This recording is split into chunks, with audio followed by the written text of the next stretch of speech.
네, 안녕하세요. 1월 31일 금요일 새벽 기도 시작하겠습니다. 기도하겠습니다. 은혜로우신 우리 아버지, 주의 은총과 사랑을 감사와 찬송과 영광을 돌립니다. 하나님 아버지, 또 2025년 새해를 맞이한 지 엊그제 같은데 또 1월 한 달, 또 마지막 날을 맞이했습니다. 지난 한 달 동안도 은혜 가운데 붙잡아 주신 것을 감사합니다. 아버지, 참 세월이 빨리 지나간 세월은 우리가 붙잡을 수 없음을 깨달아 매 순간순간 최선을 다하는 나의 삶이 되도록 인도하여 주옵소서. 세계 만방에서 복음을 전하는 모든 선교사님들, 오늘도 은혜의 장중에 붙잡아 주시며 귀한 사역 능력 있게 감당할 수 있도록 주님 역사하여 주옵소서. 아버지, 연약한 성도들, 또 사경을 헤매는 성도들까지 있습니다. 긍휼을 베풀어 주시고 주의 능력의 손으로 역사해 주시사 깨끗이 나음을 얻게 하여 주시옵소서. 한국의 상황이 심히 위중한 가운데 있습니다. 아버지, 자유민주주의 대한민국이 이렇게 아버지 참 사회주의 공산주의 세력이 참으로 이렇게 아버지 그림자처럼 침투해서 지금 많은 부분을 장악하고 있습니다. 특별히 국회와 사법부를 장악하고 아버지여 대한민국을 사회주의 아버지 국가로 아버지 나가려고 하는 아버지 이런 중국과의 합작 나라를 만들려고 하는 이런 음모 가운데 있사오니 이런 모든 음모가 백일하에 드러나게 하시고 하나님 아버지 이 모든 악의 세력들이 아버지여 결코 대한민국을 침범하지 못하도록 아버지 막아주옵소서. 오늘 하루도 주님 앞에 온전히 의탁하옵고 예수님의 이름으로 기도드리옵나이다. 아멘. 네, 찬송가 343장입니다. 343장 시험 받을 때에 나를 도우사. 예전 찬송가는 443장입니다. 343장 부르겠습니다.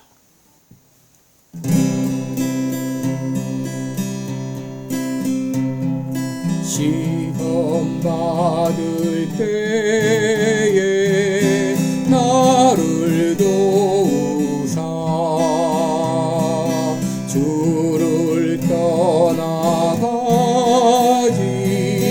말게 하소서. 떨며 주저할 때 나를 붙드사 넘어지지 않게 지켜주소서. 세상 무기 영화 나를 얼매고 세상 헛된 재물 유혹할 때에 겟세마네 피땀 생각해 하사 십자가의 주를 보게 하소서. 주의 자비하심 내게 임하사 근심 걱정 고통 내가 당할 때 주의 능한 손을 보게 하시며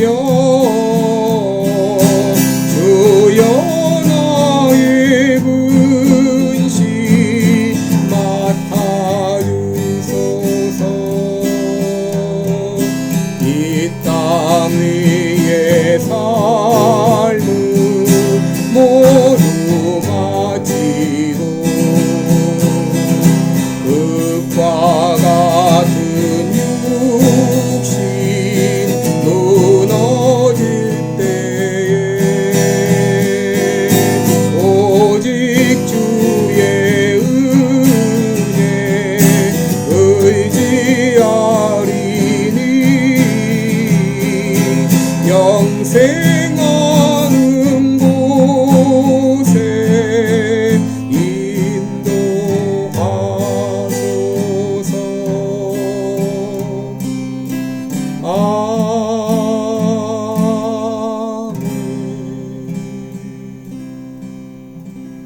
아멘.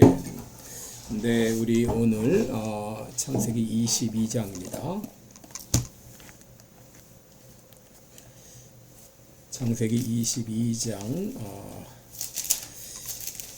15절부터 보겠습니다. 15절부터 19절까지입니다. 창세기 22장 15절로 19절까지 봉독해 드립니다. 여호와의 사자가 하늘에서부터 두 번째 아브라함을 불러 가라사대 여호와께서 이르시기를 내가 나를 가리켜 맹세하노니 내가 이같이 행하여 내 아들 내 독자를 아끼지 아니하였은즉 내가 네게 큰 복을 주고 내 씨로 크게 성하여 하늘의 별과 같고 바닷가의 모래와 같게 하리니 내 씨가 그 대적의 문을 얻으리라. 또 내 씨로 말미암아 천하 만민이 복을 얻으리니 이는 내가 나의 말을 준행하였음이니라 하셨다 하느니라. 이에 아브라함이 그 사환에게로 돌아와서 함께 떠나 보알세바에 이르러 거기 거하였더라. 아멘. 네, 우리 오늘은 하나님은 복을 주시려고 시험하신다, 이런 제목으로 함께 말씀을 나누겠습니다. 여러분, 창세기 22장에는 하나님께서 아브라함을 시험하신 내용이 나와 있죠. 그런데 우리는 하나님이 이 아브라함을 시험하셨다 이렇게 말할 때 좀 의문이 갔죠. 왜냐하면 야고보서 1장 13절에 보면 하나님은 아무도 시험하지 않는다 이렇게 했는데, 도대체 하나님이 아브라함을 시험하신 것은 어떤 의미인가 하는 것이죠. 여러분, 이 하나님께서 아브라함을 시험하셨다고 하는 것은 야고보서 1장 2절과 또 베드로전서 1장 7절에 있는 대로 이것은 바로 믿음의 시련입니다. 믿음의 시험을 주신 것이죠.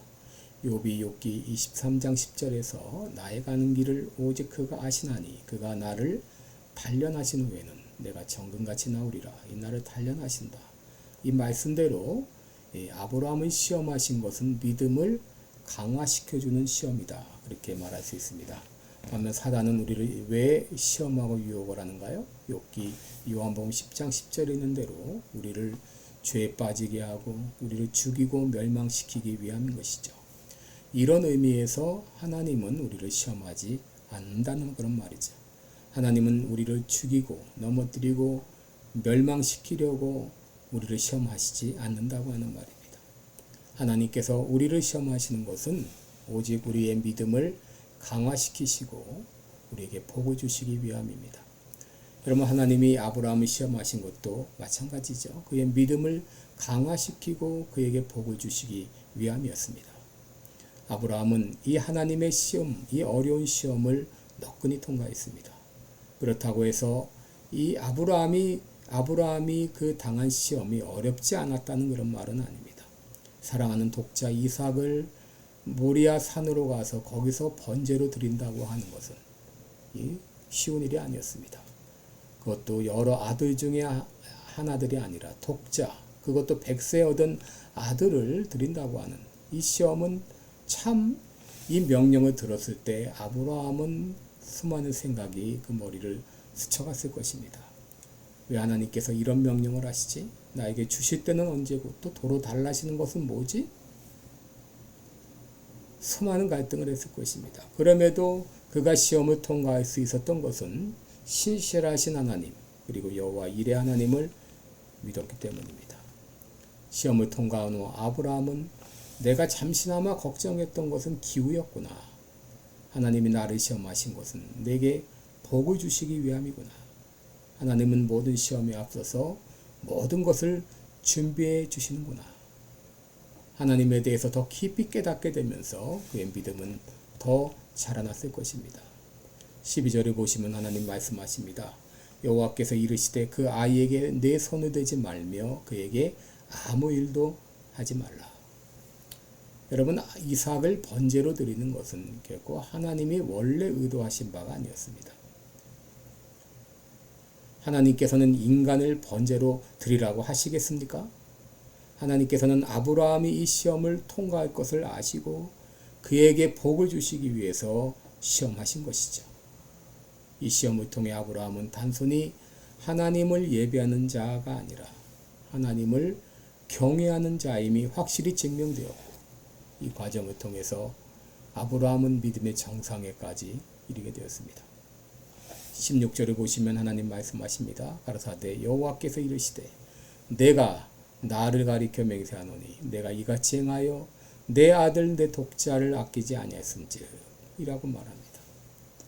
하나님께서는 아브라함의 믿음을 인정하셨습니다. 내가 이같이 행하여 내 아들 내 독자를 아끼지 않았다. 진정 믿음이 있는 사람은 이렇게 행함으로 나타나게 되는 것이죠. 바로 그는 머리로만 인정하는 믿음이 아니라 실제 삶으로 그의 믿음을 증명해 보였죠. 하나님께서는 그것을 보시고 너는 합격이다, 그만하면 됐다 라고 인정하신 것입니다.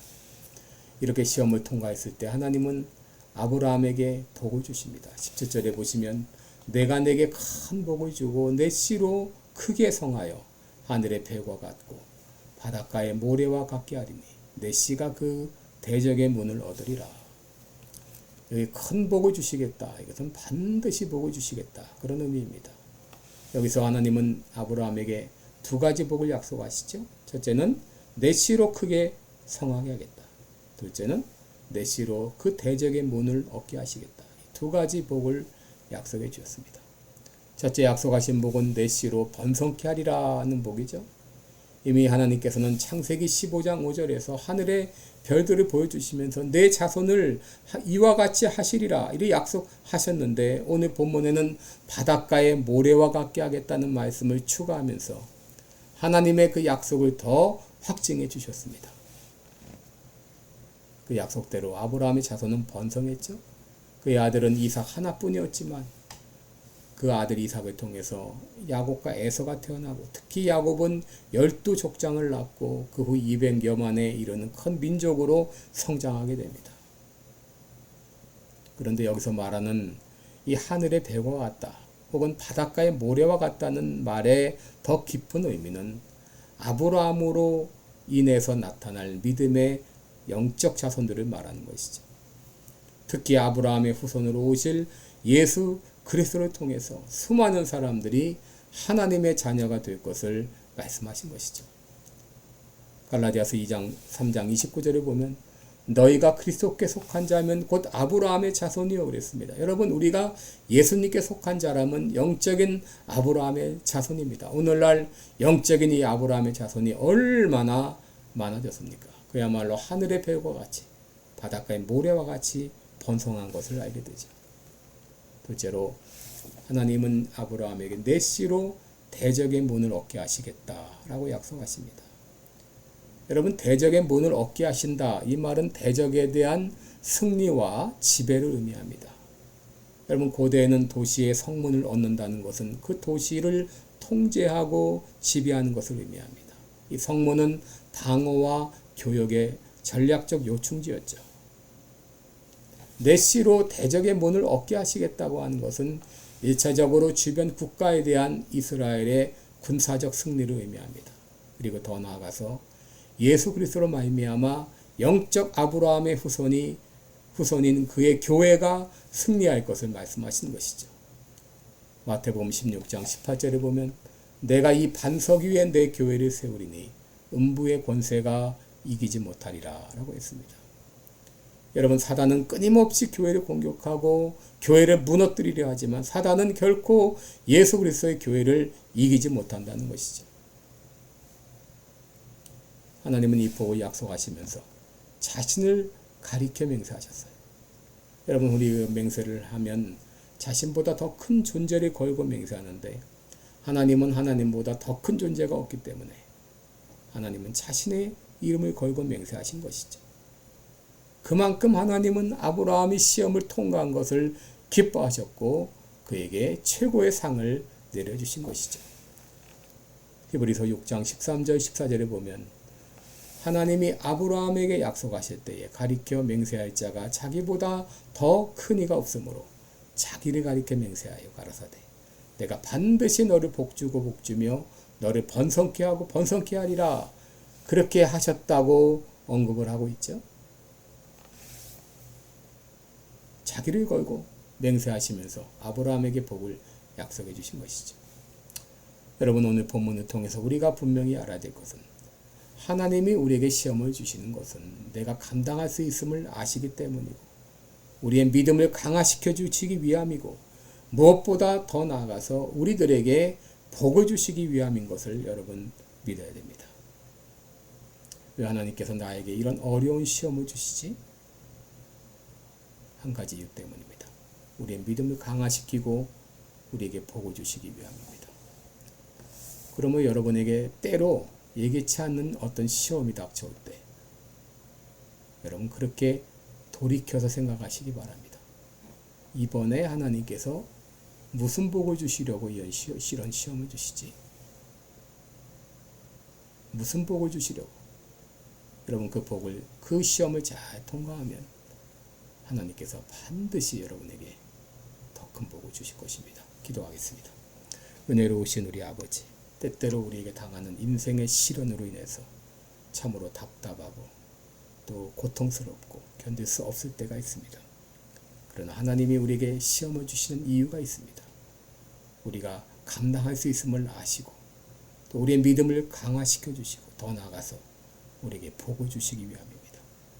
어떤 시험이 닥쳐올 때, 특별히 혹독한 시험이 닥쳐올 때 하나님이 나에게 어떤 복을 주시려고 이 시험을 허락하시나 그렇게 생각하며 그 시험을 너끈히 통과하고 시험을 참고 견딘 후에 하나님께서 마련하신 면류관을 받는 우리 모든 성도들이 되게 하여 주옵소서. 예수님의 이름으로 기도드리옵나이다. 아멘. 네, 여러분 오늘도 복되고 은혜로운 하루 되시기 바라고요. 한국에 또 이렇게 탄핵 정국 대통령을 구속을 하고 끌어내리고 조기 대선을 통해서 사회주의 국가를 만들려는 이 모든 세력들이 완전히 이번 기회에 척결될 수 있도록 하나님 청소해 주옵소서. 그렇게 기도하시기 바랍니다. 감사합니다.